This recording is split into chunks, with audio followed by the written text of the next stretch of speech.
नमस्कार दोस्तों, मैं गिरजेश वर्मा स्वागत करता हूं आपका गुरु मंत्रा क्लासेस के यूट्यूब चैनल पर।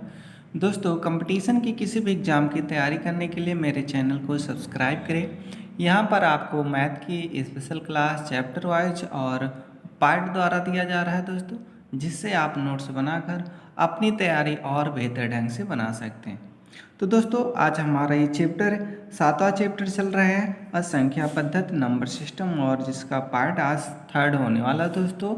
इस चैप्टर का हमने फर्स्ट और सेकंड पार्ट पढ़ लिया था, जिसमें पहले पार्ट में हम लोगों ने संख्याओं के बारे में जानकारी प्राप्त की थी, और दूसरे पार्ट में हम लोगों ने इकाई का अंक ज्ञात करना बताया था। लेकिन दोस्तों, ये 7वां चैप्टर चल रहा है। इस चैप्टर से पहले हम लोगों ने 6 चैप्टर कंप्लीट किया था, जिसमें से पहला आपका चैप्टर था अनुपात एवं समानुपात, दूसरा चैप्टर भिन्न, तीसरा चैप्टर घातांक एवं करड़ी, चौथा चैप्टर बहुभुज, पांचवा चैप्टर कार्य एवं समय, छठवां चैप्टर लासा और मासा, और दोस्तों ये 7वां चैप्टर हमारा चल रहा है संख्या पद्धति। तो दोस्तों, आइए हम लोग स्टार्ट करते हैं पार्ट थर्ड। ठीक है, इस लेसन का जो है पार्ट थर्ड है दोस्तों। तो दोस्तों, पार्ट थर्ड में हम लोग जानेंगे योग, संख्याओं का योग। ठीक है दोस्तों, तो संख्याओं का जो योग होता है दोस्तों, जैसे कि संख्याएं कई प्रकार की होती हैं, तो उन संख्याओं का योग ज्ञात करेंगे हम लोग। लेकिन अलग अलग सब संख्याओं को योग ज्ञात करने के लिए दोस्तों अलग अलग रूल होता है, अलग अलग फार्मूला होता है, और हम सब जो है फार्मूले के बारे में दोस्तों जानेंगे, और उससे हम संख्याओं का योग फाइंड करेंगे। तो जैसे दोस्तों यहाँ पे फर्स्ट नंबर दिया हुआ है, प्राकृतिक संख्याओं का योग ज्ञात करना। क्या? प्राकृतिक संख्याओं का योग ज्ञात करना। अब दोस्तों, प्राकृतिक संख्याएं क्या होती हैं? जो 1 से लेकर अनंत तक होती हैं, वो क्या होती हैं? प्राकृतिक संख्याएं। तो दोस्तों, प्राकृतिक संख्याओं का योग का जो फार्मूला होता है n+1/2 बराबर में हो जाएगा n+1/2। दोस्तों, ये क्या है? प्राकृतिक संख्याओं का योग का फार्मूला है दोस्तों। इस फार्मूले पे हम प्राकृतिक संख्याओं के योग हम ज्ञात कर सकते हैं। जैसे हम आपको एक एग्जांपल देना चाहते हैं दोस्तों। एग्जांपल हम आपको फर्स्ट देना चाहेंगे कि जो है 1+2+3+-- करके 30 तक जाइए। 30 का योग क्या होगा? ठीक है दोस्तों, तो हमें क्या याद करना है?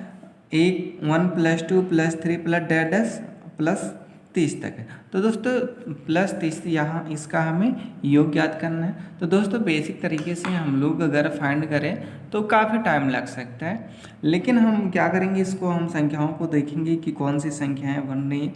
तो हम देख पा रहे हैं दोस्तों, ये प्राकृतिक संख्याएं हैं और प्राकृतिक संख्याओं का योग बन रहा है। तो हमारा इसमें फार्मूला क्या यूज होगा? n+1/2, n+1/2। अब दोस्तों, जो n होगा ये लास्ट नंबर होगा। ये क्या होगा? ये n का वैल्यू हो जाएगा। तो क्या है? 30, और n का वैल्यू 30+1/2। इसको जब आप सॉल्व करोगे 30 और ये इंटू बनेगा दोस्तों, 30 × 1 = 31 हो जाएगा। बटे में क्या है? 2 है। 2 से 30 काट लेंगे, 15 बार में कट जाएगा। तो दोस्तों क्या आता है? 15 × 31। क्या आ गया? 15 × 31। आप जो है इनका आप गुणा कर ले दोस्तों। आप गुणा करेंगे तो आपको आंसर पता चल जाएगा। 15 × 1 = 15 हो जाएगा, 15 × 3 = 45 हो जाएगा। 5 और 5 × 1 = 6 और ये 400। तो आंसर दोस्तों कितना आ जाता है? 465। ठीक है, कितना आ गया आंसर? 465 आ गया। अब दोस्तों, यहाँ से और यहाँ तक जब आप योग ज्ञात करोगे तो कितना आ जाएगा आंसर? 465 आपका आंसर आएगा। तो दोस्तों, अगर कोई भी प्राकृतिक संख्याओं का योग ज्ञात करना है तो इसके माध्यम से, इस फार्मूले के माध्यम से आप ज्ञात कर सकते हो। और दूसरा क्वेश्चन दोस्तों बहुत ही अच्छा क्वेश्चन है। देखिएगा क्या है? 1+2+3+-- ठीक है दोस्तों, कहाँ तक गया नंबर? 10 तक गया। और यहाँ से दोस्तों फिर क्या हुआ? घटते क्रम में हो गया। 9+ दोस्तों यहाँ से प्लस करके 1 तक आएगा। 1 से स्टार्ट हुआ था दोस्तों और 10 तक चला नंबर, और इससे बाद जो है घटते क्रम में आ गया और 1 तक चल रहा है। तो दोस्तों इसको आप कैसे फाइंड करोगे, इसका आंसर कैसे आप निकालोगे? तो दोस्तों जो फार्मूला मैंने बताया, आप चाहे तो यहाँ से लेके यहाँ तक जो है 10 तक योग याद कर लें, और फिर जो है 1 से लेके 9 तक आप योग फाइंड कर लें और दोनों को ऐड कर दें, इसका वैल्यू और इसका वैल्यू आप ऐड कर दें तो भी आ जाएगा। लेकिन दोस्तों इसका हम आसान सा तरीका बताते हैं।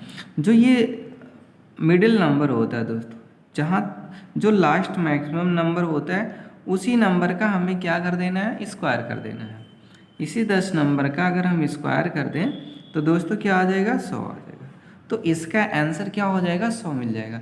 आपको यहाँ से यहाँ तक जोड़ने की, यहाँ से यहाँ तक जोड़ना और यहाँ से यहाँ तक जोड़ना नहीं पड़ेगा, और ना ही दोनों को फिर ऐड करना।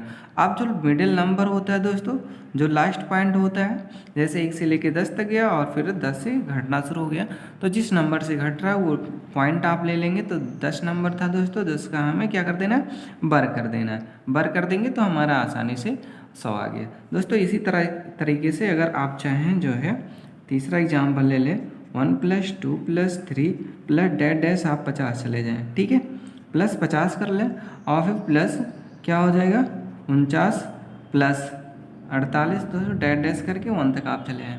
तो आप यहाँ से जो है आप क्या करोगे, सीधा कुछ नहीं ऐड करोगे दोस्तों, इस संख्या का वर्ग कर दोगे तो 55 25 और मतलब स्क्वायर करोगे 2500 आ जाएगा। इसका आंसर क्या बनेगा दोस्तों, 2500 आ जाएगा। अगर दोस्तों इस तरीके के क्वेश्चन है तो आपको जो है प्राकृतिक संख्याओं के योग का फार्मूला नहीं लगाना है, बस इतना ध्यान रखना है। अगर ये क्वेश्चन है तो आप जो है जो बीच में नंबर दिया होता है दोस्तों उसी का हमें वर्ग कर देना है, ठीक है। मैक्सिमम नंबर जो होता है उसी का हमें वर्ग कर देना है, हमारा आंसर फाइंड हो जाएगा।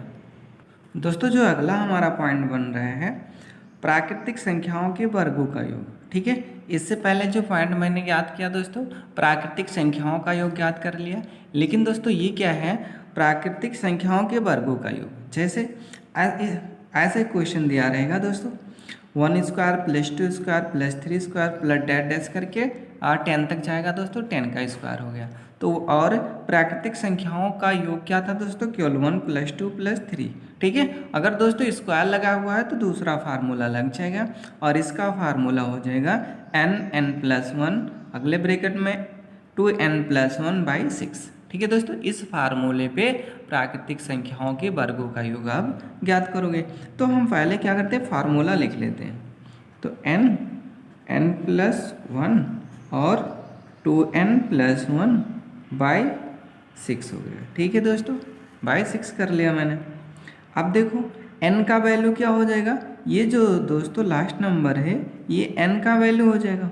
तो n कितना, n का वैल्यू 10 और यहाँ पे रखेंगे 10+1 और 2 × n का वैल्यू दोस्तों 10 हुआ +1 हो गया, ये दोस्तों इंटू है और बाई में क्या है 6 है।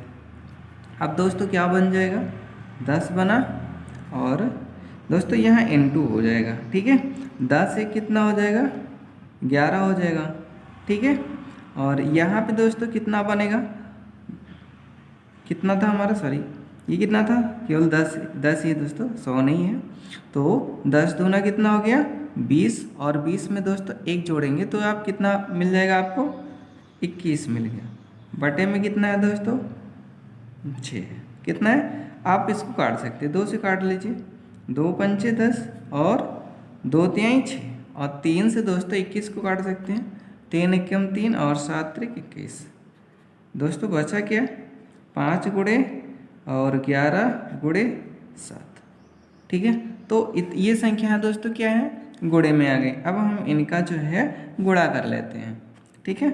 तो 11 × 5 = 55 हो गया, 11 × 5 = 55 और गुणे में क्या है दोस्तों 7 है। तो इसका हम गुणा करेंगे, 7 × 5 = 35 के 5 3 बचा, 7 × 5 = 35 35 3 क्या हो जाएगा 38। तो इसका आंसर दोस्तों क्या आ गया, 385 आ गया। तो दोस्तों इस तरह से आप प्राकृतिक संख्याओं के वर्गों का योग भी आप ज्ञात कर सकते हो। दोस्तों इन रूल को आप मत भूलिएगा, पहला रूल हमारा था प्राकृतिक संख्याओं का योग और दूसरा हो गया क्या, प्राकृतिक संख्याओं के वर्गों का योग, और तीसरा दोस्तों आप जैसे यहाँ वर्ग दिया है ऐसे दोस्तों घन भी दे सकता है, तो हम घन का फार्मूला भी आपको बताते हैं और उस पर क्वेश्चन करके दिखाते हैं कि कैसे सॉल्व होता है। तो दोस्तों संख्याओं के योग में तीसरा जो है हमारा फार्मूला आ गया है प्राकृतिक संख्याओं के घनों का योग। क्या है? प्राकृतिक संख्याओं के घनों का योग। ठीक है, तो घनों का योग क्या हो जाएगा दोस्तों? इसका सूत्र n स्क्वायर और ब्रैकेट में n+1 का स्क्वायर बाय 4। ठीक है, तो जैसे आपको फर्स्ट एग्जाम्पल दिया गया है 1 का क्यूब +2 का क्यूब +3 का cube plus dash dash dash करके 10 का क्यूब दिया हुआ है। तो दोस्तों अगर हम ऐसे बेसिक से इसको सॉल्व करें तो हमारा काफ़ी टाइम नुकसान होता है। ठीक है, तो इसको हम फार्मूले से दोस्तों फाइंड करते हैं। पहले हम क्या करते हैं, फार्मूला लिख लेते हैं n square n+1 square by क्या रहेगा दोस्तों 4 बनेगा। ठीक है, अब n स्क्वायर दोस्तों n का वैल्यू n क्या हो जाएगा, ये 10 जो है n हो जाएगा। तो जब 10 का आप स्क्वायर करोगे 10 स्क्वायर हो गया दोस्तों, और जो है यहाँ पे n, तो n क्या है 10 है, 10+1 का स्क्वायर हो गया दोस्तों, अब 4 हो गया। अब देखिए दोस्तों 10 का जब आप स्क्वायर करोगे तो क्या बन जाएगा 100 बन गया इंटू, और यहाँ पे 10 और 11 हो जाएगा, और 11 का जब स्क्वायर करोगे दोस्तों तो 11 के हम 121 बन जाएगा। ठीक है, और बटे में क्या आ जाएगा 4 है ये दोस्तों। अब जो है 4 से जो दोस्तों 100 को काट लेंगे, 4 एकम 4 और 25 चौका 100 हो गया। तो अब दोस्तों बचेगा क्या 25 इंटू 121। ठीक है, अब हम इसका गुणा कर लेते हैं दोस्तों 121 और 25। ठीक है, हम लोग क्या करते हैं गुणा करते हैं, 5 एकम 5, 5 दूनी 10, 0, 5 एकम 5 1 6 हो गया, 2 एकम 2 और 2 दूनी 4 और फिर 2 एकम 2 बन गया। दोस्तों आंसर क्या आने वाला है 5 और 2 6 4 10 0 2 1 3, जो आपका आंसर बन जाएगा 30 और 25। ये आपका आंसर बन गया दोस्तों। ठीक है, तो उम्मीद करता हूँ दोस्तों आपको ये समझ में आ रहा है कि प्राकृतिक संख्याओं का योग हो गया। देखिए 3 हमने बता दिया, प्राकृतिक संख्याओं का योग, प्राकृतिक संख्याओं के वर्गों का योग और अब प्राकृतिक संख्याओं के घनों का योग। दोस्तों किसी भी प्रकार की संख्याओं का योग अगर पूछते हैं तो आप जो है आसानी से फाइंड कर सकते हो इन सूत्र के माध्यम से।